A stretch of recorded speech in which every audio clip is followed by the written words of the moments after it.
Hello everyone, mayam boy video siga taram nok seri ngasigi video sidi jumda salu bagi video su oini adugai di ningon CHAKOUBA oina ne asum numit ani ne video se pun nasum edit to salabane bako mayam video se makata na sum yang view aina ayu ganta dane sakhiba numit ke nongalaga ne akhoi singare jam phajana sale bako ayu ganta pung manga da hawalaga aina video namba ado phajadra mayam sina zoom gi janam ni अदुगैदी अखोई जुम मना की लबुक से उलक क्या बायु मतादा क्या हम इंग नने क्या हम फजदरा मयाम फौज से साले हजे मुनबा मतम जौरे नोंग निनी की तमकता जुम दा लाक पसे आई नने असुम वीडियो ता हो गया नने असिना जुम गी ने अखोई की फ्लिपकार्ट ग्रोसरी दे जुम की पसे खरा ऑर्डर तौरे बा को माना जांग ना जौरे अदुगैदी निंगोन CHAKOUBA नोंग ममांग दा को चिचे ने इंगांग अनि सुलाए मोइसु स्कूल बनिया अदुना इंगांग अनि सुलाए अदो असुम खरा खरा उलक के नुंगारिबो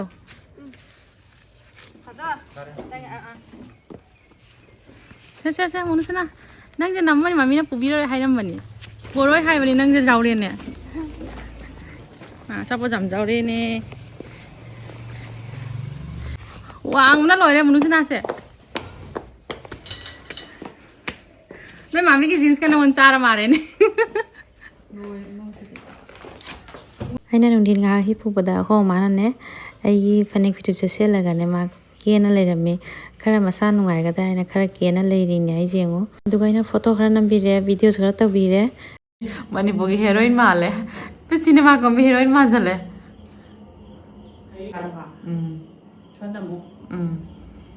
फजारे फजारे सोना जेंगे मनिंग दा जेंगे ब्लाउज से खरा कोमा मारे को मसुजा जाम फजै नंग पुलै कुसु नंगोंदा मसुजा पई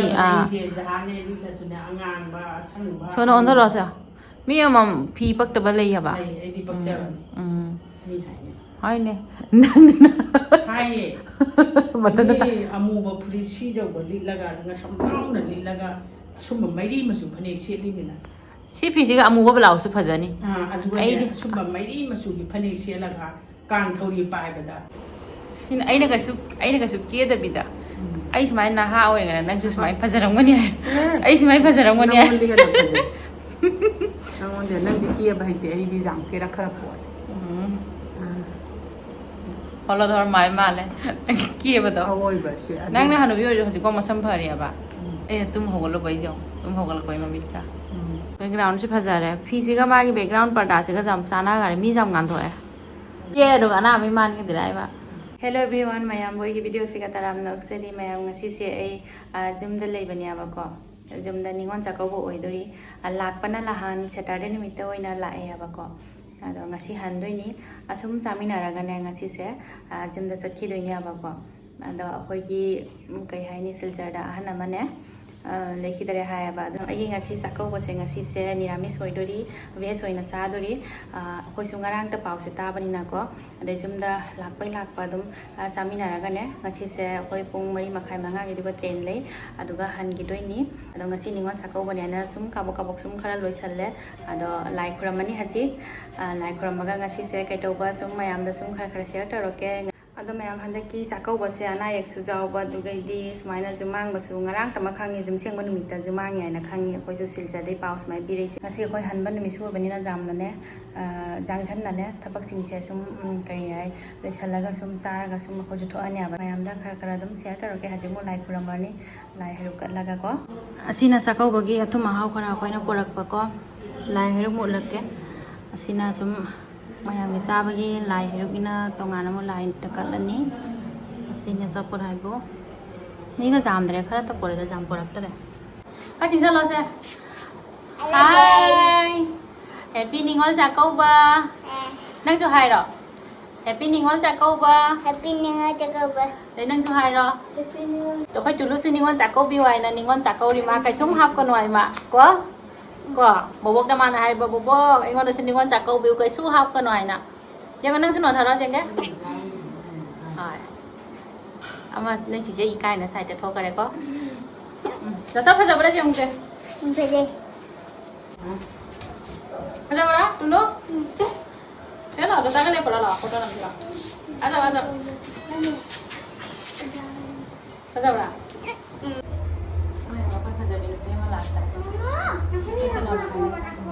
Dong. Cái nào nó lẩu nè chỗ. Haji thong thắt bắt tàu đi. Ando haji mu like pramani like pramo sum. Ulake tu gedi sabat sum khara khara ulake. Sa inga ani kak sigal le sabi ni kak. Tabak suning da bada. Amma sonda la. Oh pakhang amma mu sigal le. Siri tabak phai ko. Akoi pakhang se good boy ni ko. No boy noi hom punna le bom da. Noi twinning ta wi loi na blue color. Jengga munu sana sonda la. Lao sonda.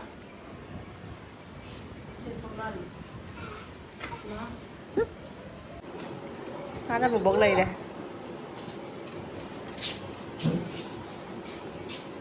Siapa ni?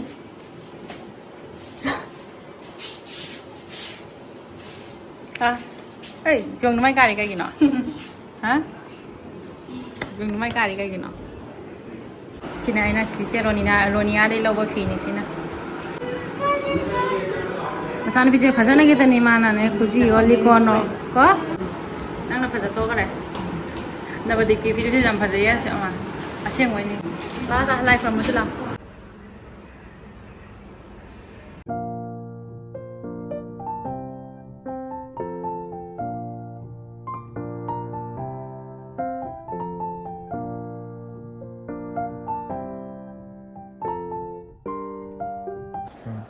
Ngasi ningol cakau bagi asini outfit.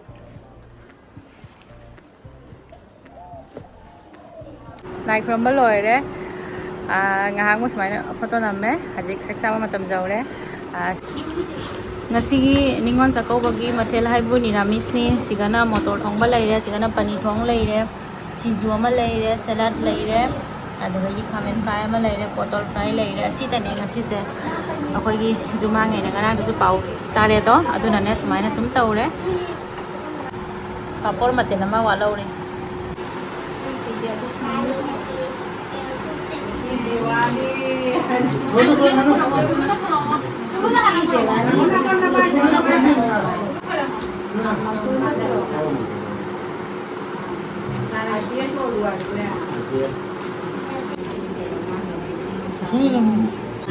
Nggak naik turun kabur, nggak apa kabur, baca apa itu orang, kalau berarti orang.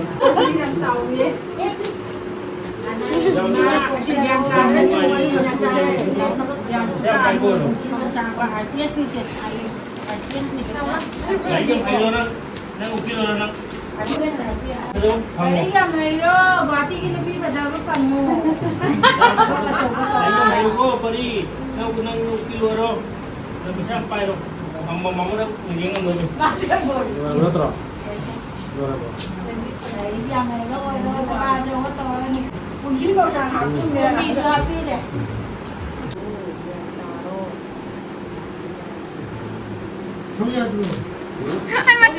Dulu na masih papi ni ama. Video jangan pun boleh Lari jam paro. Anu mati jam bau. All subject pass tau rai ro. Coba tahu raga. मैं आपको ना बड़े सब बातों का मलाई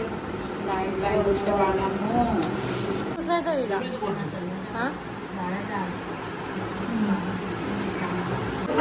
Oh bisa loi no oi ro, huma oh bisa loi ro.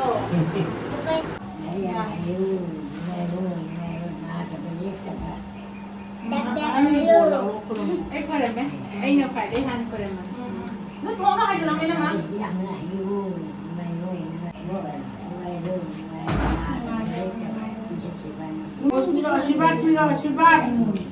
Asibat kyu.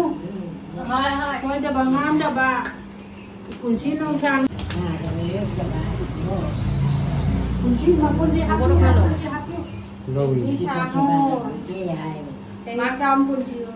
Ningon cakau bagi Piktakna na niyom se Loisankhare haji akoi sakam matam jaurani pung ahum tare pung mari makhai gi train du ga chatunya ba ko mari makhai manga gi deba adu gai akoi haji hang le ga sum loisalaga thoani aduni mayam jahi gi ningon cakau bu se Piktakna ore se sum loisalle asina salam dai da tu mahau bu thore sina kaino ni rasgulla ngang ba ko adu gai sina doi sina kaino ni kalakan ni abak jam thum na ba china nimpi dare si sara ni tu ko su loisal ni bithai jaman gare ai loi sang amoi doi tani sa loi sang Hào đi. Cái lúc nãy mình thấy nó u lon này cái nó sai đó. Nhìn kỹ nó thằng cái là u lon. Wow. Ở đây đi. Đôi. Ở đây đi. Cái này cái nó. Rồi đang Red ăn meat. vào. Đang hào nó sai đó.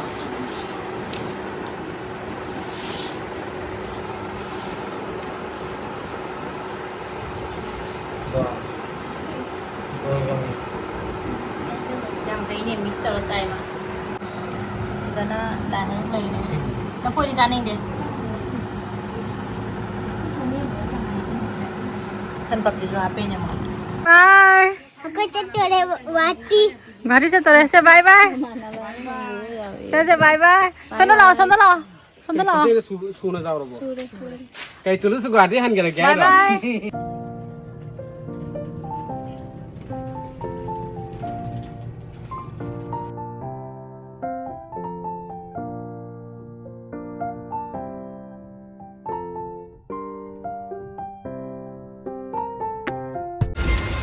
Aji aku stesen jauh na Guwahati ki train dah tong ado train sekarang late oi.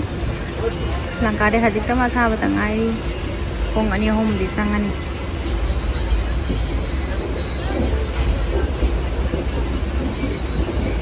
Asini aku di Langkah station.